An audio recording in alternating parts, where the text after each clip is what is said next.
Richician!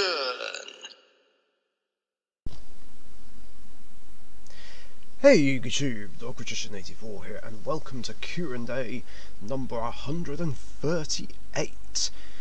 Let's kick it off, because there's quite a lot to get through. And the first questions are from Sparkman this time. Technically the first to submit them. He did submit some questions on the comments of number 136, but he submitted them a bit too late.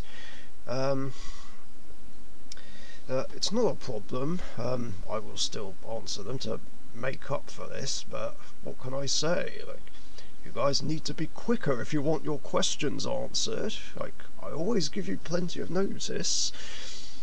Just saying. But it's fine. But first, there's some Sonic trivia. Cream the Rabbit was originally going to debut in Sonic Heroes. Sega decided in the end to add her to Sonic Advance 2 to make the sequel more distinct from the first Sonic Advance. Never knew that. Team Chaotix in Sonic Heroes. Team Blast may sound unintelligible, however each one is singing their own distinct lines. Their vocal is either the vocals either cut each other off or get drowned out by other sounds. Hadn't noticed that. Is this a version that's on a different console? Because the one I have is on the original Xbox. Either way, this is something I didn't know. Yu-Gi-Oh! Questions. Would you rather play against Naturia Beast or Imperial Order? I'm gonna have to say Imperial Order, because, well, Naturia Beast is just too easy to summon, despite the materials. Milling cards off the top of the deck is nothing to give up, and it's not even once per turn. Meanwhile, Imperial Order is a trap, and slower to get off, to be fair. Plus, as toxic as it is, at least another thing that makes it more tolerable than Beast is the fact that the owner must pay 700 life points literally every turn. Plus, it's not great late game, because, well, to be fair, depending on the situation, it can get to a point where you either can't afford to pay the maintenance cost, or if you're on exactly 700, it wipes out your life points. Just like how I won against George's Rockets that one time. Didn't appreciate that he used that against my heroes, but putting him on 700 was perfect karma. 2. Would you rather play against Baron de Fleur or Borreload Savage Dragon? This is an interesting one. Because, well, for a while they were my top 2 most hated synchros in the game, and when I did my top 10 list of hated synchros, I put Baron at 1 and Borreload Savage Dragon at 2. However, when I did that video, I didn't realise that Baron's negation effect could only be activated once while it was on the field, and it doesn't constantly keep doing it. Unless, of course, it uses its other effect to switch out for, what is it, a level 9 or lower monster, and then you just set up for another one and bring it out. Yeah, I wish I realised that before doing that video, otherwise I would have done the hated synchros in a different order, and Borreload Savage Dragon would have been number 1. Of course, that being said, I'm actually thinking about redoing that list, considering that both of those cards are banned, and because they're banned, they're no longer a threat. And usually with top 5 or above videos I do nowadays, I don't include banned cards. But anyway, to answer the question, I think I'd rather be stuck behind Baron, actually, purely because Borrelode Savage Dragon can just keep constantly doing it again and again each turn, depending on how many Borrel counters are on it.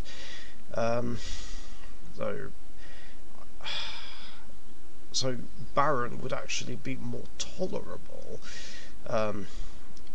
even though it does have a free pop effect every turn. But I'd still rather have cards popped every single turn than get stuck behind a negate which just doesn't let me play the game. 3. What are your thoughts on Konami getting away from generic Omni negates like Baron and Savage?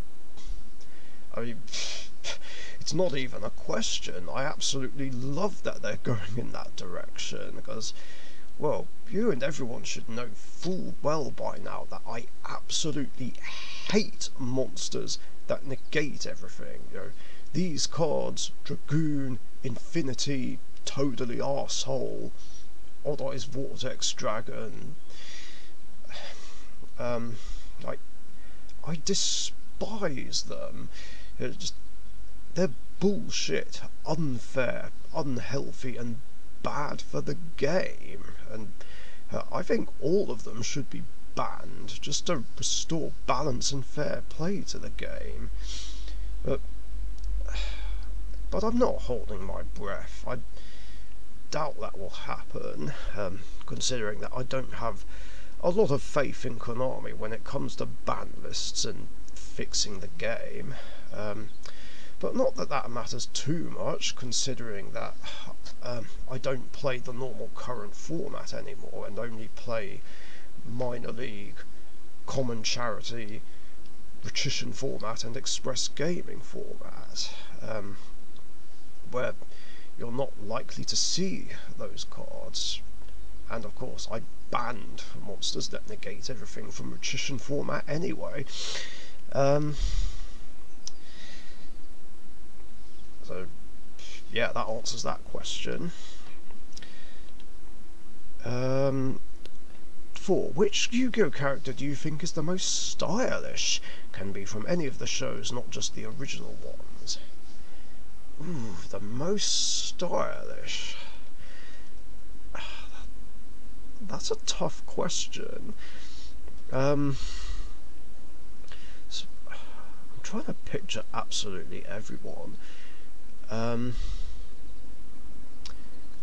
think, to be honest, it has to be a toss-up between Yugi and Kaiba. The way they look is very stylish, most definitely. And 5. What are some of your favourite pieces of music from the Yu-Gi-Oh franchise? Some of mine are Clear Mind, Passionate Duelist, and Gong Strong's theme from Duel Links. I'm not sure what his theme is from Duel Links, but his subbed theme is pretty cool. I also like Clear Mind and Passionate Duelist as well. I also like, the Dark Magician theme, Yugi's transformation theme, and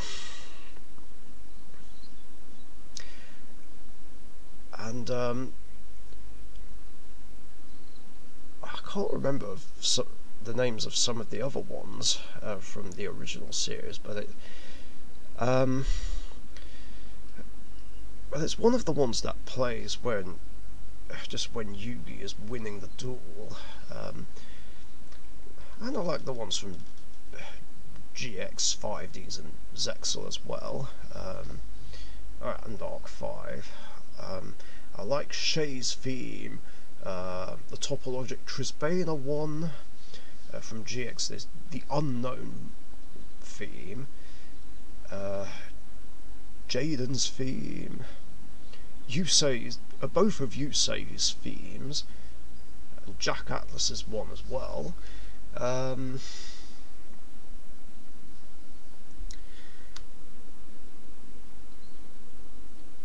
There is one from Zexal I like as well, but I don't know the name of it. It's the one that goes.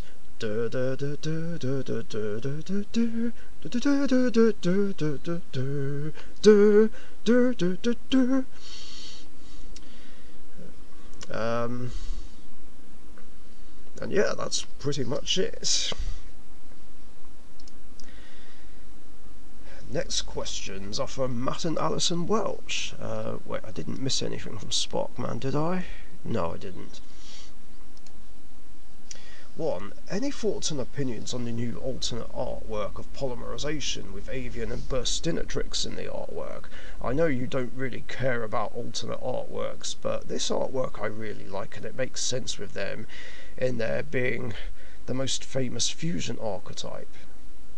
Well, at first I didn't know what the hell you were talking about and couldn't find anything on this, but I did find the artwork eventually, and it looks really good. I like it. It's nice that they've sort of gone this route, just like with putting Slifer on an alternate art of Regeki. Yeah, I like this artwork of Poly. I would probably pick this up for my hero decks when it comes to the TCG, but to be honest, I like having the original prints of polymerization in both my Elemental Hero and Rainbow Neos decks, and it wouldn't be right to take them out. 2. Here's a what-if question for you. What if Joey never accompanied Yugi on his journey to Duelist Kingdom? Wow. This will take a lot to think about. Haven't had much time to think about this. But to be honest, I feel like what would happen is Joey would explain to Yugi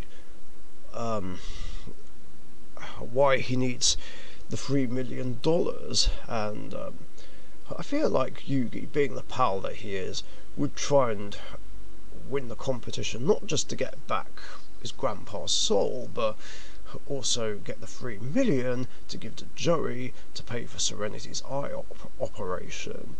But this would mean that Joey would never meet Mai, at least not in season 1 anyway. Or maybe he would in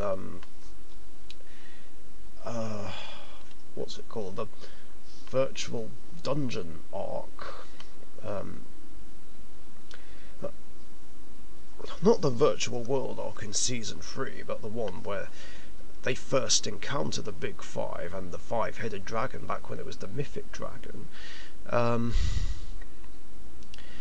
So yeah, things would change a lot. I feel like Yugi would just duel in like every single episode. It also means that Joey never gets Red Eye's Black Dragon. Or Time Wizard, actually, which would change a lot in the long run. But would it even get to a point where Rex would duel Yugi? I'm not even sure. There's some uncertainty there.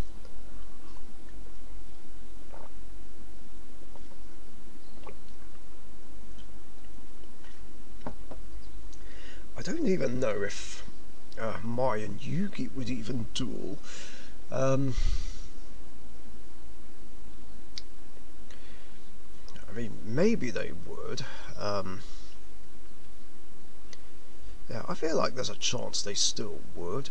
And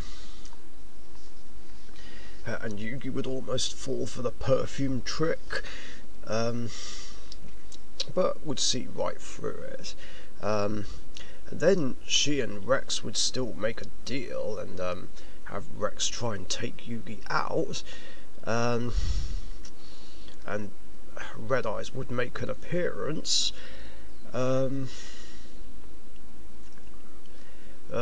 whether or not there'd be a bet, I don't even know. See, it's really hard to call.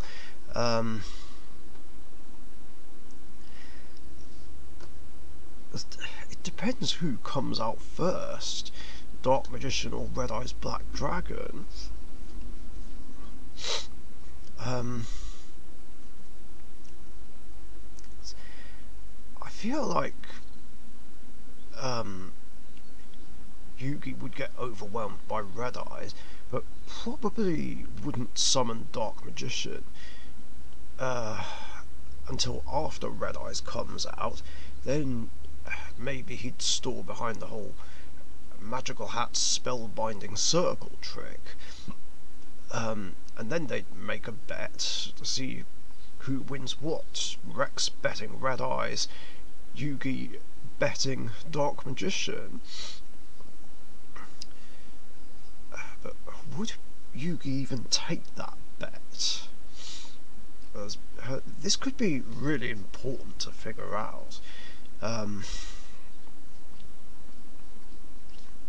And determine Red Eyes Black Dragon's future in the show.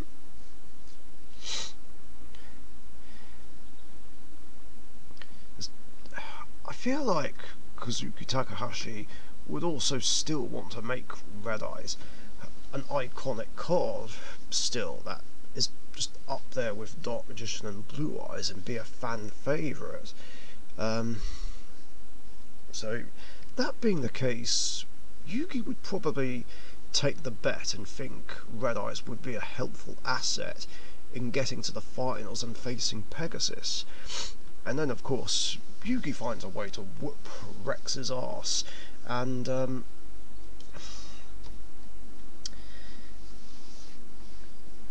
well, win the Red Eyes. Kaiba would then come along into the picture and run into the gang, and Yugi would of course hand back Kaiba's deck. Kaiba would thank him, then be on his merry way, and there'd be some disagreement about whether or not they'd stick together. But obviously without Joey there, that duel doesn't happen. Oh yeah, and then there's the Bakura duel. Obviously Joey wouldn't be involved because he and Flame Swordsman aren't there, but I feel like things would still play out the same way, even without him. But yeah, other than that, everything goes near enough the same way as before, with Yugi, Mai and Bandit Keith all making it to the finals, but without Joey there, who gets there instead? It's really tricky. Yeah, Weevil and Rex are eliminated.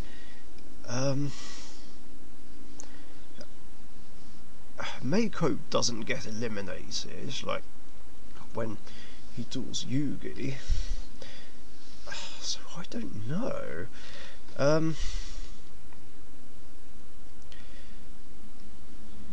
It wouldn't be Panic, because I'm pretty sure he got mind crushed and sent to the Shadow Realm by a Tem.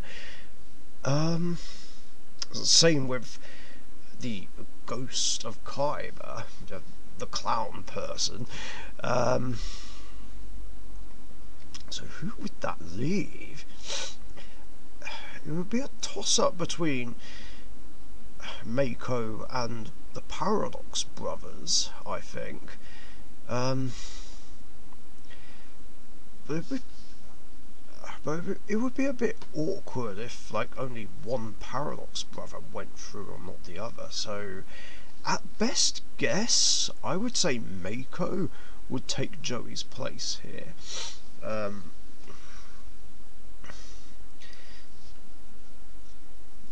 But would the pairings be different?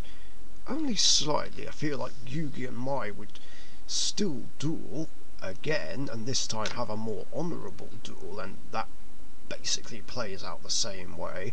Mako and Bandit Keith would then duel each other, but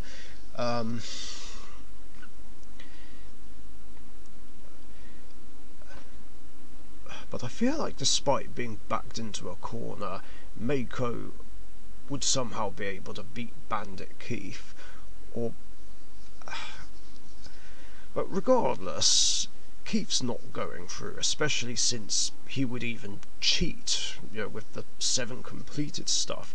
So Yugi and Mako would face off in the final again, and duel for the right to face Pegasus.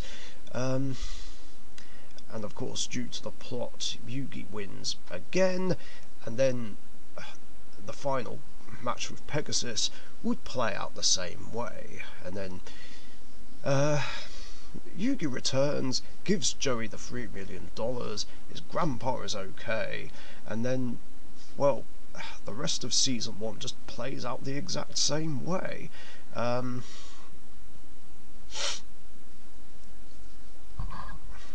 But of course, at this point, Joey does not have Time Wizard or Red Eyes Black Dragon in his deck.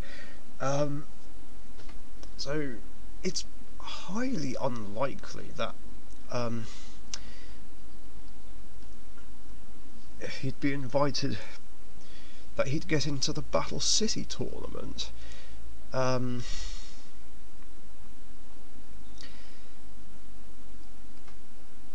mean, I suppose he would try and enter anyway, but I don't actually think he'd get in, since Kaiba just doesn't like him, and then there's the fact that Joey didn't play in Duelist Kingdom, which means the rare hunters don't hunt him down, and they don't take Red Eyes. So it's unlikely that Seeker, that's the name of the rare hunter with Exodia, will make an appearance. Or even if he does, then, well, Yugi would just kick his ass all the same. But that means that no other main characters would face off against Esperoba, Weevil, or Mako. There's like no one to fill that void, really.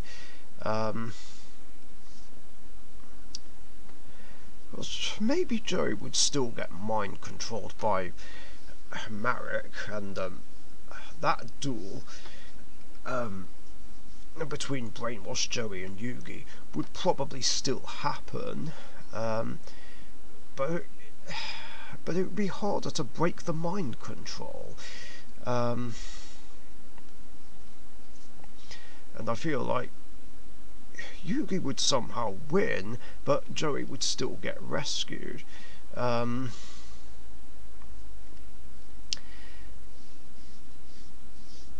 we come to the Battle City finals, and but with Joey not there, someone else has to take his place.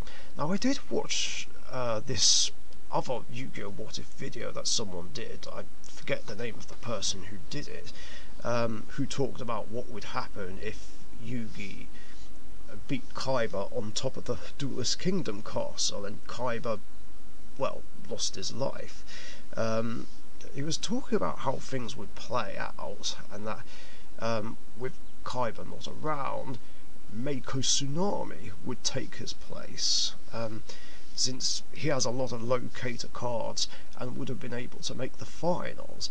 With this in mind, it would mean that Mako would get to the Battle City finals instead of Joey. Now I don't know if the pairings would be different in some way or another.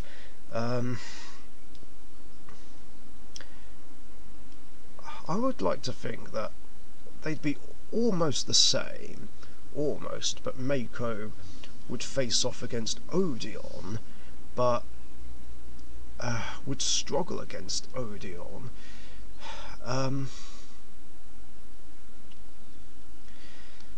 But I feel like the same situation would happen, where Mako would end up in a losing position, but Marek would still try and get Odeon to summon Winged Dragon of Ra, and he summons the fake one, makes Ra angry, and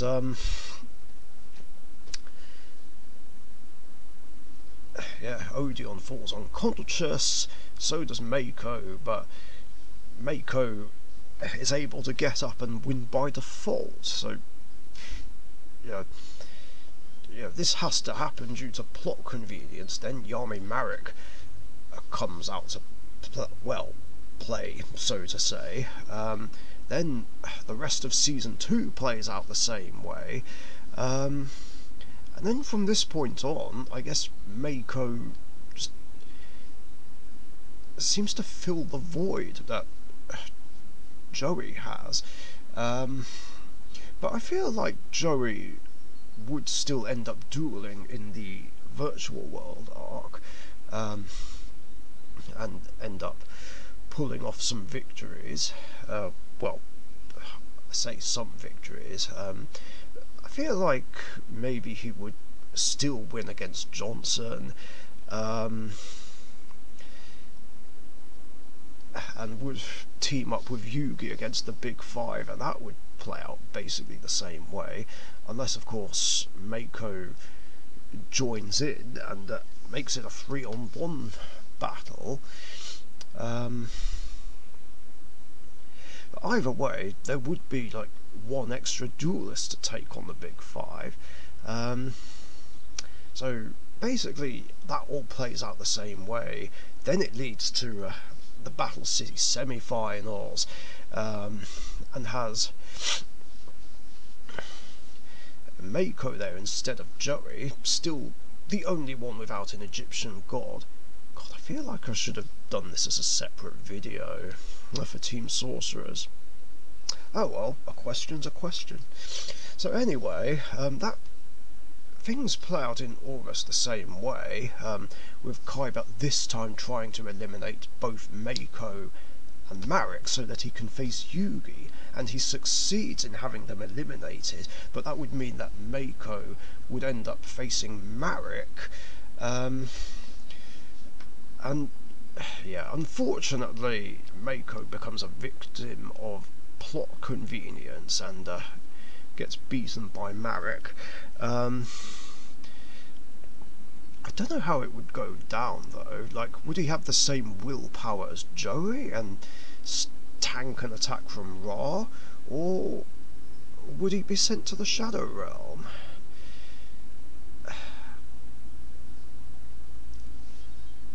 I don't know.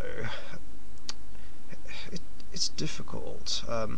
Either Mako would fall unconscious and be practically hospitalised like Joey would, or he'd be sent to the Shadow Realm with Mai. Either way, things play out almost the same way, only without the third place playoff happening. And that's that basically. Now we come to Waking the Dragons, where Joey gets more involved now, since no tournaments are happening at this point.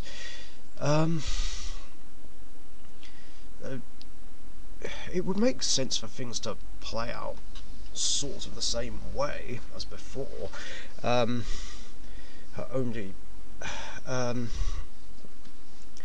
only again, Joey still doesn't have Red Eyes Black Dragon and Time Wizard at this point, with his ace monster being Flame Swordsman.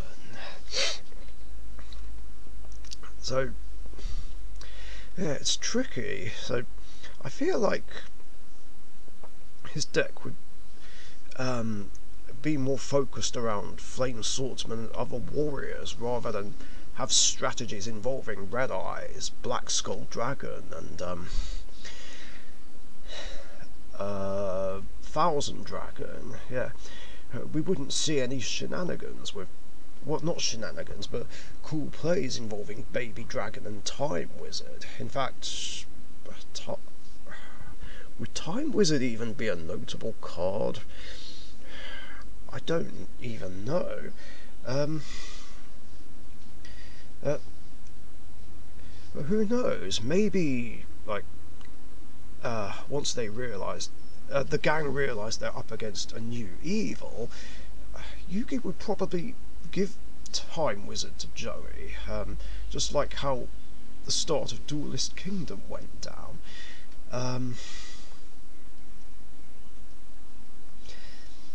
And yeah, Joey would really start to shine more, and we'd get to see a lot more of him and his potential at this point.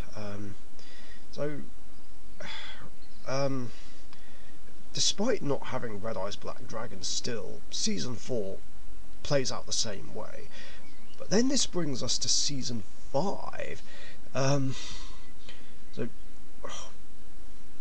feel like maybe Joey would be invited, just because of his help with defeating the Great Leviathan and that stuff.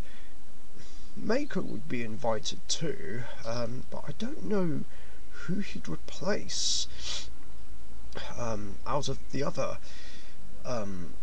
contestants who enter the KCP Grand Prix.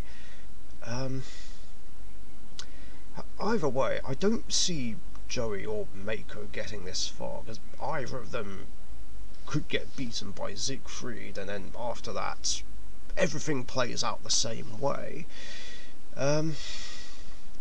So yeah, I guess that's basically how things would go if Joey never accompanied Yugi to Duelist Kingdom, or at least that's my best guess.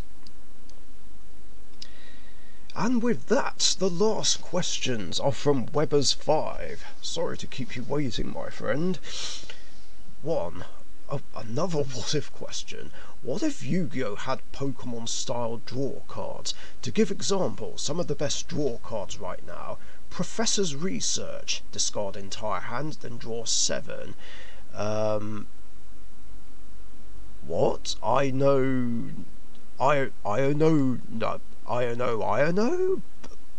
What? Sorry, that threw me off. Both players shuffle their hands and put it to the bottom of the decks, then draw equal to their prize cards. Typically, you low-no for 5, 6. Are these Pokemon terms?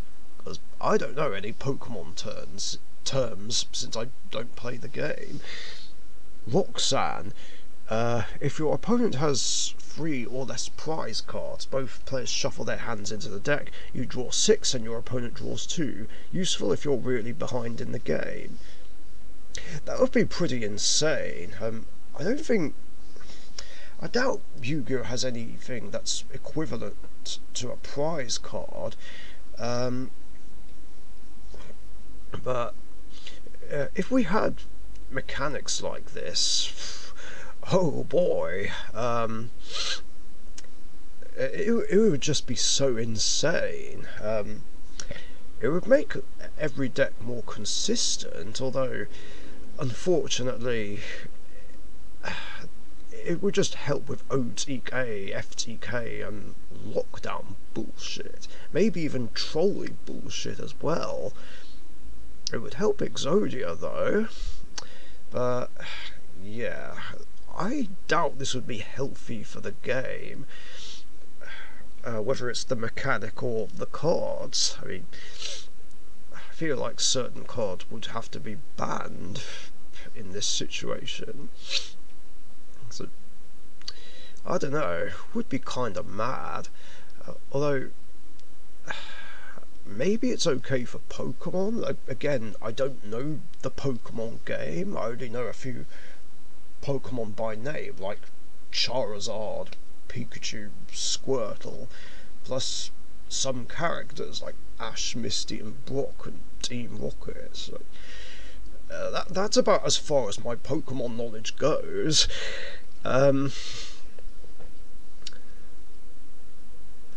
But if I remember correctly, there's no OTK strategies in Pokemon. Of course, I could be wrong. I mean, you know the game better than I do. 2. Have you ever played Dark Eradicator Warlock in any of your Dark Magician variants? I'm just curious because I saw someone on Master Duel OTK their opponent with it. Ew! How did they do that, though? Did they just happen to have 8 normal spells? Because that's the only way I see that happening.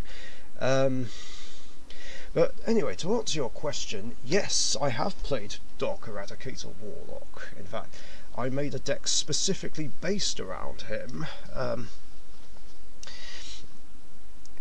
In fact, I first made it back in 2008, but unfortunately, it didn't work very well. It was too bricky and inconsistent.